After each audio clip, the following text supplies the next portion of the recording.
In the previous video, we started talking about the examples part of our discussion on quantum mechanics. Let's now move to part 2 of the examples. In this video, we'll take a look at two more examples or problems. So example 4, you have a wave function of a particle with mass m is given by the following.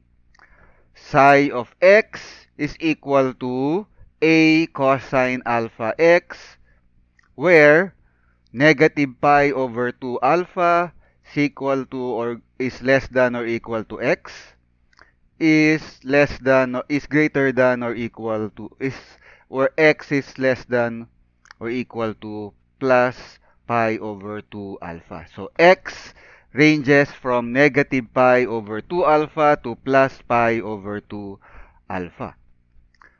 Any other location, any other value of x, y of x is 0. Lambda is, alpha rather is 1 times 10 to the 10th power per meter. Find the normalization constant A. So find capital A. The probability of finding any particle when you look anywhere from negative infinity to positive infinity is of course 1, as we have previously mentioned, as we have repeatedly mentioned before. The integral from negative infinity to positive infinity of the probability density square of absolute value of psi dx is equal to 100%. The same goes if we limit the range for the given range. If we limit x to be from negative pi over 2 alpha to positive pi over 2 alpha only, the probability of finding the particle is also 100%, since psi is 0 anywhere else. Psi of 0 for that range is a cosine alpha x. So get the absolute value of that and square it. A is constant. So a squared, we can bring it out of the integration. We are just integrating cosine squared of alpha x dx, and the whole left side is equal to 1.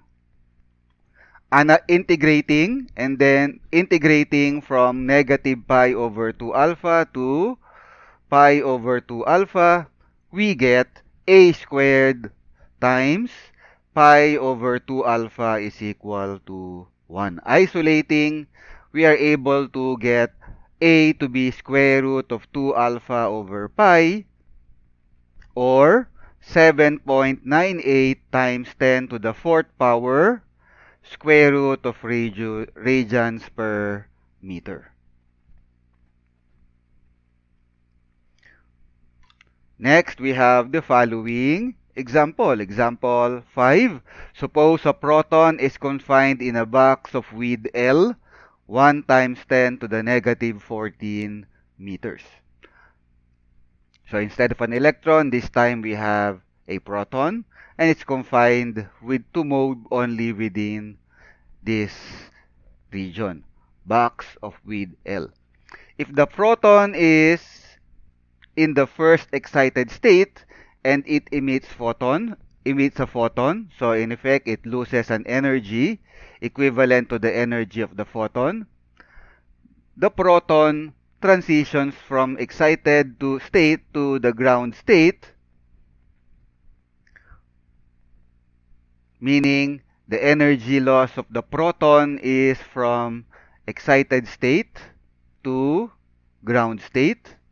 What are the energy and frequency of the emitted photon? So mass of the proton we know to be 1.76 times 10 to the negative 27 kilograms. Length L is given 1 times 10 to the negative 14 meters. The energy for a particle confined in a box is given by En is equal to n squared pi squared h bar squared over 2m L squared. Initially, the proton is in the first excited state, so that's n is equal to 2. Using n is equal to 2, we know m, we know L, all the other values are constants. We are able to calculate the first excited state energy, E2, 1.247269,205 times 10 to the negative 12 joules.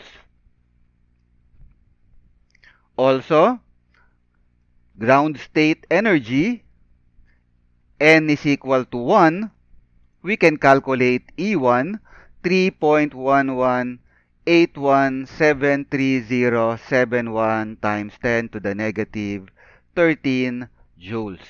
So ground state energy E1, first excited state energy E2, the difference will be the energy of the photon. The proton goes from E2 to E1. The difference between the two energy levels will be the energy of the emitted photon. Knowing E1, knowing E2, we are able to calculate the energy of the photon. 9.355 times 10 to the negative 13 joules. The energy of a photon is given by the following equation, HF. Knowing energy of the photon, simply divide the energy of the photon by h. We are able to get the frequency of the emitted photon, 1.412 times 10 to the 21 power hertz. And that's it for now. That's it for our discussion on quantum mechanics. Thank you for watching.